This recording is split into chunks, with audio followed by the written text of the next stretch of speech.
A theory suggests that Muammar Gaddafi's fall in 2011 was instigated by other nations, who were threatened by his plan to introduce a gold-backed currency for African countries. The theory suggests that Gaddafi's plan would have undermined the dominance of the US dollar in global markets, and threatened the interests of Western powers. If Muammar Gaddafi had managed to implement his plan to introduce a gold-backed currency for African nations, it could have had significant implications for the continent. One of the key benefits of a gold-backed currency is that it provides a stable store of value that is not subject to the fluctuations of standard currencies. This could have helped to stabilize African economies and promote greater economic growth and development. In addition, a gold-backed currency could have helped to reduce Africa's dependence on foreign currencies like the US dollar and the euro, which are subject to the policies and economic conditions of their respective countries. These conditions being threatened stirred their emotions to seek to destroy and undermine Libya, due to the fact this could have given African countries greater economic independence and autonomy.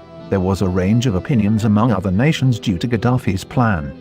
Many Western nations, particularly those with a vested interest in maintaining the dominance of the US dollar in global markets, were more skeptical of the proposal.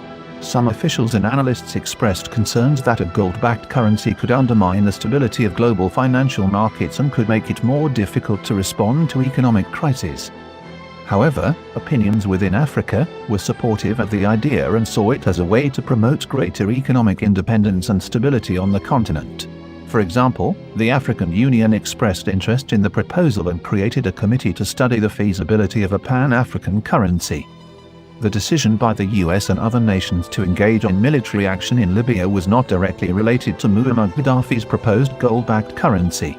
Instead, it was driven by a range of factors, including concerns about human rights abuses by the Gaddafi regime, the threat of violence against civilians during the Libyan civil war, as well as broader strategic interests in the region.